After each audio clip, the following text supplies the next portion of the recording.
अगर हम 18वीं सदी के अंत और 19वीं सदी की शुरुआत के यूरोप के राजनीतिक परिदृश्य पर नजर डालें ना, तो हर तरफ बस युद्ध का धुआं और तोपों की गूंज दिखाई देती है। हाँ बिल्कुल, वो नेपोलियन का दौर था। सही कहा।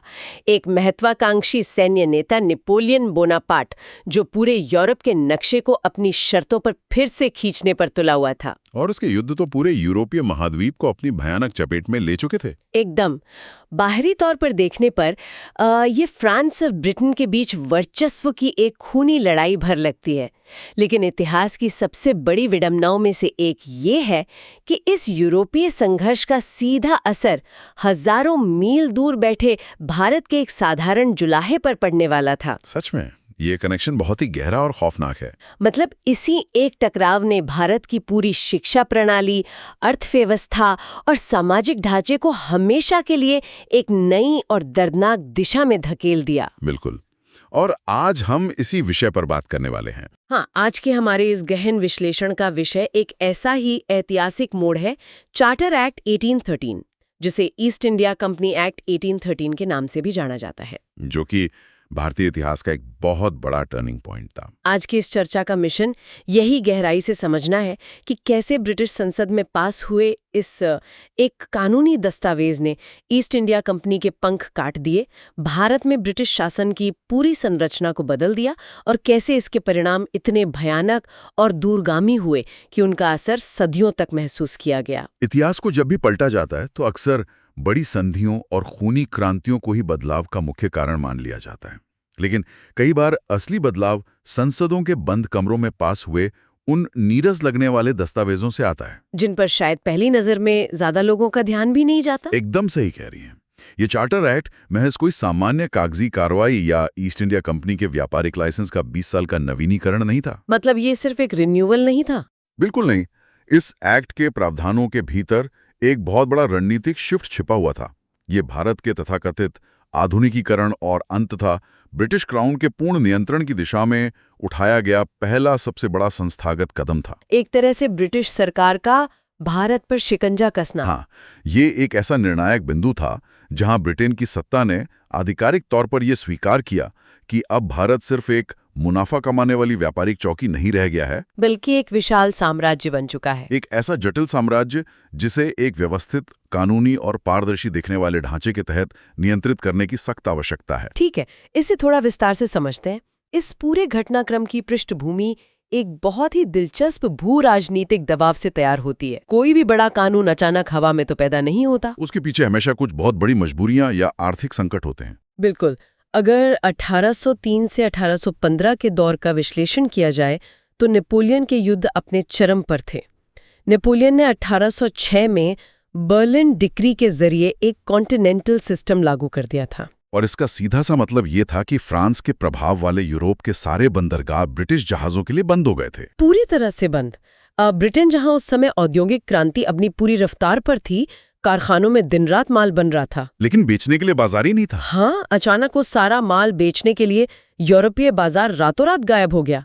लिवरपूल और ग्लासगो जैसे शहरों के व्यापारियों में हाहाकार मच गया। कारखानों में सामान सड़ रहा था और मुनाफा तेजी से गिर रहा था। और इसी भयानक आर्थिक घुटन के बीच ब्रिटेन के इन स्वतंत्र व्यापारियों की नजर भारत के विशाल अनछुए बाजार पर पड़ी, जिस पर उस समय सिर्फ और सिर्फ ईस्ट इंडिया कंपनी का एकाधिकार था।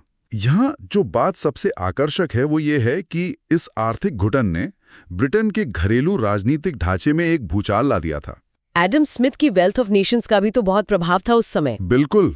ब्रिटेन में मुक्त व्यापार या फ्री ट्रेड की विचारधारा जड़ें जमा चुकी थी। व्यापारियों का यह तर्क मजबूत हो गया था कि किसी एक निजी कंपनी को इतने बड़े महाद्वीप पर एकाधिकार देना ब्रिटेन के राष्ट्रीय हितों के खिलाफ है। और ईस्ट इंडिया कंपनी भी तो अब सिर्फ एक व्यापारिक कंपनी नहीं रह गई थी। एकदम सही। प्लासी और बक्सर के युद्धों के बाद वो एक बहुत बड़ी क्षेत्रीय और राजनीतिक शक्ति बन चुकी थी। उसकी अपनी विशाल सेना थी, वो राजाओं के साथ संधियां कर रही थी और लाखों लोगों से सीधे टैक्स वसूल रही थी। और यही बात ब्रिटिश संसद में बैठे राजनेताओं को खटकने लगी थी। एक निजी व्यापारिक कंपनी का एक संप्रभु राज्य की तरह व्यवहार करना संसदीय सत्ता के लिए खतरा था। और लंदन में तो कंपनी के भ्रष्टाचार की खबरें भी लगातार पहुंच रही थी। भारी भ्रष्टाचार और भारत से लूटी गई अपार संपत्ति की खबरें, इसलिए ये आम सहमति बन रही थी कि कंपनी की शक्तियों पर लगाम कसनी होगी। यहाँ एक बहुत ही दिलचस्प गठजोड़ देखने को मिलता है। एक तरफ मुक्त व्यापार की मांग करने वाले पूंजीपति थे, तो दूसरी तरफ समाज के भीतर से एक अलग तरह का नैतिक और धार्मिक दबाव बन रहा था। इवेंजेलिकल मूवमेंट की बात कर रही हैं आप? हाँ, ब्रिटेन में उस समय ये धार्मिक और सामाजिक सुधार आंदोलन जोर पकड़ रहा था। चार्ल्स ग्रांट और विलियम विल्बरफोर्स जैसे लोग संसद में ये तर्क दे रहे थे कि कंपनी का शासन अनैतिक और केवल मुनाफे पर केंद्रित है। उनकी मांग थी कि भारत में एक तथाकथित सभ्यतावादी मिशन चलाया जाना चाहिए, जिसे वो सिविलाइजिंग मिशन कहते थे। उनका तर्क था कि भारत के लोगों के सुधार के लिए पश्चिमी शिक्षा और ईसाई धर्म का प्रचार जरूरी है। तो जब हम इन सभी ताकतों को मिलाते हैं, आर्थिक मुनाफा, संसदीय नियंत्रण और धार्मिक विस्तार का एजेंडा, तो ये एक उबलता हुआ ज्वालामुखी बन जाता है।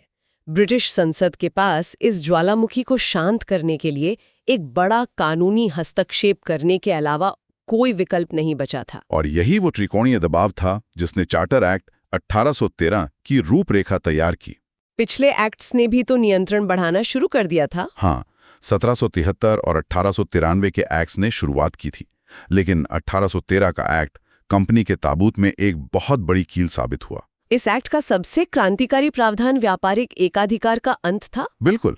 अगर इसे आज के परिदृश्य से जोड़ें तो ये किसी बहुत बड़ी टेक मोनोपोली को एंटी ट्रस्ट कानूनों के तहत तोड़ने जैसा था। मतलब सोचिए कि एक बच्चे से उसके सारे खिलौने छीन लिए जाएं, लेकिन उसे उसका सबसे पसंदीदा खिलौना रखने दिया जाए।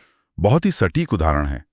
इस एक्ट ने भारत का दरवाजा हर ब्रिटिश व्यापारी के लिए खोल दिया, लेकिन कंपनी को चाय और चीन के साथ व्यापार पर एकाधिकार बनाए रखने की छूट दे दी। ये चाय और चीन का अपवाद कोई छोटी मोटी रियायत नहीं थी। इस त्रिकोणीय व्यापार के तंत्र को समझना बहुत जरूरी है, जो उस समय वैश्विक अर्थव्यवस्था का सबसे बड़ा और शायद सबसे काला खेल था। हाँ, ब्रिटिश व्यापारियों के लिए भारत खुल गया, लेकिन कंपनी भारत में अफीम की खेती करवाती थी, उसे चीन में तस्करी करके बेचती थी और वहां से जो चांदी मिलती उससे भारी मात्रा में चाय खरीदकर ब्रिटेन भेजती थी। और ब्रिटेन में उस चाय पर लगने वाले टैक्स से ब्रिटिश सरकार की बहुत बड़ी आमदनी होती थी, जिससे उनकी नौसेना और युद्धों का खर्च निकलता था। यानी ये चीन के साथ व्यापार ब्रिटिश साम्राज्य की जीवन रेखा था। इसे अचानक खत्म करना खुद ब्रिटिश सरकार के लिए आर्थिक आत्महत्या के समान होता। तो एकाधिकार छीनने का अर्थ ये था कि भारत का बाजार ब्रिटिश पूंजीवाद के लिए पूरी तरह से भेद्य हो गया। और प्रशासनिक स्तर पर भी इस एक्ट ने बहुत गहरी सर्जिकल स्ट्राइक की। कंपनी के शासन को 20 साल के लिए बढ़ा दिया गया ना, 1833 तक के लिए, लेकिन बहुत सख्त शर्तों के साथ। पहली बार ब्रिटिश संसद ने औपचारिक रूप से घोषणा की कि भारत में कंपनी जिन क्षेत्रों पर नियंत्रण रखती है उन पर असल संप्रभुता ब्रिटिश क्राउन की है। ये बहुत बड़ा संवैधानिक परिवर्तन था। और प्रशासन को कसने की प्रक्रिया में नियुक्तियों पर भी तो नियंत्रण किया गया। बिल्कुल। गवर्नर जनरल और सेनापतियों की नियुक्ति का अधिकार भले ही कंपनी के पास रहा हो, लेकिन अब इसके लिए ब्रिटिश सरकार की पूर्व स्वीकृति अनिवार्य कर दी गई। और भारत की परिषदों द्वारा बनाए गए कानून भी संसद के सामने जमा करने पड़ते थे। एक और बड़ा बदलाव था खातों का पृथक्करण, सेपरेशन ऑफ अकाउंट्स। हाँ, कंपनी को सख्त निर्देश दिए गए कि वो अपने व्यावसायिक लेन देन और भारत से वसूले गए क्षेत्रीय राजस्व के खाते पूरी तरह से अलग रखें। खातों को अलग करने का ये कदम सतह पर देखने में पारदर्शिता का प्रतीक लगता है, लेकिन इसके पीछे का असली मंतव्य बहुत कूटनीतिक था। वो कैसे? सक के रूप में वो जनता से कितना लगान वसूल रही है, ताकि कंपनी भारत के राजस्व का उपयोग अपने व्यापारिक घाटे को पाटने के लिए ना कर सके। एकदम सही। ये कंपनी को एक विशुद्ध प्रशासनिक मशीनरी में बदलने की एक बहुत ही सोची समझी चाल थी। व्यापार और प्रशासन के बाद यहाँ पर बात सच में बहुत दिलचस्प हो जाती है। सामाजिक और सांस्कृतिक मोर्चे पर ये एक्ट और भी विवादित हो जाता है। शिक्षा वाले प्रावधान की वजह से? हाँ, पहली बार आधिकारिक तौर पर यह तय किया गया कि भारत में साहित्य और विज्ञान को बढ़ावा देने के लिए हर साल 1 लाख रुपए का बजट अलग रखा जाएगा। पहली नजर में ये बहुत उदार कदम लगता है, जैसे ब्रिटिश सत्ता ने भारत के बौद्धिक विकास की जिम्मेदारी ले ली हो। लेकिन असलियत कुछ और ही थी। अगर हम इसे बड़े परिदृश्य से जोड़कर देखें तो इतनी बड़ी आबादी के लिए 1 लाख रुपए व्यवहारिक रूप से कुछ भी नहीं था। ये ऊंट के मुंह में जीरे के समान था। यह एक ठोस शैक्षिक निवेश कम और प्रतीकात्मक कदम ज्यादा था। इसका मुख्य उद्देश्य उन इवेंजेलिकल विचारकों को शांत करना था जो कंपनी की आलोचना कर रहे थे। और फिर इस फंड का उपयोग कैसे हो, इस पर भी तो लंबा आंग्ल प्राच्य विवाद छिड़ गया। कि शिक्षा संस्कृत या अरबी में दी जाए या अंग्रेजी में। इस विवाद के कारण कई सालों तक ये पैसा खर्च ही नहीं हो पाया। लेकिन इसी प्रावधान ने राज्य द्वारा प्रायोजित शिक्षा प्रणाली की नींव रखी, जिसका उद्देश्य भारत के ज्ञान का विकास करना नहीं, बल्कि अंग्रेजी प्रशासन के लिए सस्ते क्लर्क तैयार करना था, जिसे बाद में डाउनवर्ड फिल्ट्रेशन थ्योरी कहा गया। शिक्षा के साथ साथ इस एक्ट ने धर्म और संस्कृति का दरवाजा भी खोल दिया, जो कंपनी ने पहले बंद रखा था। क्योंकि कंपनी मानती थी कि धर्म में हस्तक्षेप करने से विद्रोह भड़क सकता है। लेकिन इस एक्ट ने नीति पलट दी। ईसाई मिशनरियों को लाइसेंस के जरिए भारत आने और धर्म प्रचार करने की कानूनी अनुमति मिल गई। ये इवेंजेलिकल लॉबी की बहुत बड़ी जीत थी और इसके प्रभाव बहुत ही गहरे और अस्थिर करने वाले थे। जब मिशनरियों का प्रवेश हुआ तो उन्होंने स्थानीय मान्यताओं और सामाजिक प्रथाओं की तीखी आलोचना शुरू कर दी। ये एक बहुत बड़ा सांस्कृतिक टकराव था। भारत के समुदायों को महसूस होने लगा कि ब्रिटिश सत्ता अब उनकी पहचान और धर्म पर सुनियोजित हमला कर रही है। इसी सांस्कृतिक असुरक्षा ने आने वाले दशकों में सामाजिक तनाव को बढ़ाया, जो अंततः 1857 की क्रांति के प्रमुख कारणों में से एक बना। तो इस सब का असल में क्या मतलब है? जब हम इस व्यापारिक और सांस्कृतिक हमले को देखते हैं तो एक खौफनाक तस्वीर उभरती है। भारत के बाजार पूरी तरह खुल गए और ब्रिटेन के कारखानों का सस्ता मशीन निर्मित माल भारतीय बाजारों में बाढ़ की तरह आ गया। ऐसा लगता है जैसे ब्रिटेन ने भारत के हाथ मजबूत नीतियों से बांध दिए हों और उसे औद्योगिक क्रांति के दैत्य के सामने खड़ा कर दिया हो। ये डी इंडस्ट्रियलाइजेशन या वे औद्योगिकरण का सबसे क्रूर उदाहरण था। भारत का विश्व प्रसिद्ध कपड़ा उद्योग पूरी तरह से ढह गया। ढाका की मलमल की यूरोप में कभी भारी मांग थी, लेकिन ब्रिटिश नीतियों ने एक तरफा खेल खेला। ब्रिटिश माल भारत में बिना किसी टैक्स के आ रहा था, जबकि भारत से ब्रिटेन जाने वाले कपड़ों पर भारी आयात शुल्क लगा दिए गए। एक कारीगर जो हफ्तों मेहनत करके कपड़ा बुनता था, वो मैनचेस्टर की मिलों में चंद घंटों में बने सस्ते सूती कपड़े का मुकाबला कर ही नहीं सकता था। इस एक तरफा मुक्त व्यापार ने भारत को, जो कभी दुनिया का सबसे बड़ा मैन्युफैक्चरिंग हब था, सिर्फ कच्चे माल का निर्यातक बना दिया। कपास, नील और जूट का निर्यातक। भारत सिर्फ ब्रिटेन के माल का उपभोक्ता बनकर रह गया। लाखों कुशल कारीगर और जुलाहे रातों रात बेरोजगार हो गए। वे खेती की ओर लौटने को मजबूर हुए, जिससे कृषि पर भारी दबाव बढ़ा। अकाल और गरीबी ने पूरी ग्रामीण अर्थव्यवस्था को अपनी गिरफ्त में ले लिया। ये पीढ़ियों से चले आ रहे एक संपूर्ण स्थानीय औद्योगिक परिस्थिति की तंत्र का पूर्ण विनाश था। अगर इस पूरी चर्चा को समेटा जाए तो ये स्पष्ट हो जाता है कि 1813 के चार्टर एक्ट ने भारत की गुलामी को एक नया और सुव्यवस्थित रूप दिया।